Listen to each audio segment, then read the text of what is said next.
Alors aujourd'hui je vous prépare une vidéo pour vous montrer mon astuce pour mes petits pots à épices. Donc j'ai été chez Emma et j'ai acheté des feuilles autocollantes, donc la mint que je vais prendre ici.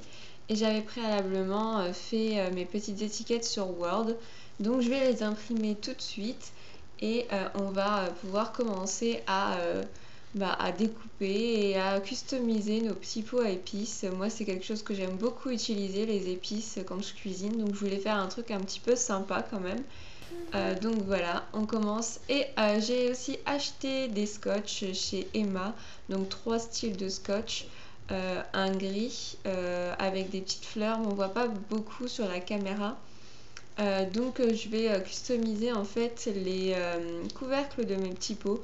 Donc je vais mettre en fait du scotch autour des bords des couvercles pour customiser un petit peu. Et vu que j'en ai 3, je m'amuse à faire différents assortiments. Donc voilà, je fais ça avec amour. J'essaye de vous montrer au maximum, mais je suis encore avec l'expérimentation de mon trépied. Donc voilà, je découpe, ça se colle super bien, c'est pas rigide, donc on peut vraiment les mettre dans les plis. Donc voilà ce que ça donne. On voit un petit peu plus les fleurs. Et je vais continuer pour mes 16 petits pots. Donc c'est parti, on y va et on fait ça pour les 16 pots. Hop, et je continue. Donc comme ça, je vais vous montrer avec la deuxième sorte de scotch ce que ça va donner. Je trouve ça assez sympa, c'est pas cher. Chez Emma c'était 2 € les 3 petits rouleaux de scotch, 1 € les feuilles de couleur. Donc voilà pour les clous de girofle. Donc je vous ai mis en accéléré pour les 16 autres pots, enfin pour les autres pots, parce que quand on en a vu un, on sait faire pour les autres. Donc voilà, si vous avez un magasin Emma à côté de chez vous, n'hésitez pas à y aller parce que franchement il y a des trucs super sympas même pour la rentrée. Sinon il y a un site internet et vous pouvez commander sur internet. Au cas où si ça vous intéresse, foncez. Donc voilà, j'ai ma feuille avec mes petites étiquettes qui ont été imprimées. Donc je découpe. J'ai attendu un petit moment avant que ça sèche parce que c'est du papier glacé. Donc voilà, vu que j'ai une imprimante à jet d'encre, ça a été un petit peu long à sécher. Et donc après je vais m'amuser à bien découper ça. Après si vous avez déjà des étiquettes rondes, ça c'est encore mieux. Mais bon voilà, moi ça m'a occupé un petit peu. Quand c'est découpé, je vais nettoyer les autres étiquettes que j'avais mis avant pour attendre de trouver des belles étiquettes. Donc j'ai un petit peu galéré, mais avec de l'eau écarlate, c'est parti.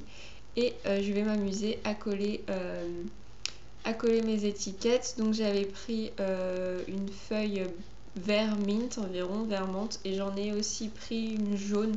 Enfin il y avait une jaune dedans que j'ai utilisée.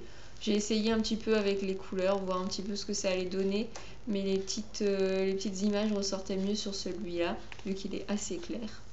Et donc voilà, ça c'était de la cannelle je crois, je ne me souviens plus. Voilà ce que ça donne. Ah non, c'était les épices pour le poisson, donc ce sont des épices marocaines. Et j'avais imprimé un petit poisson dessus, voilà, pour faire beau. Et à la fin, je vais remplir mon portoir à épices que j'ai acheté chez Stocomanie pour une dizaine d'euros. Mais il y en a un petit peu partout, mais allez voir dans les Stocomanie ou les Nose. Surtout les Stocomanie, ils ont des trucs super sympas. Donc voilà, j'ai du cumin, j'ai les épices à poisson, épices pour le couscous. Après je vais mettre mon sel, mon poivre, d'ailleurs qui est vide, il faut que j'en rachète.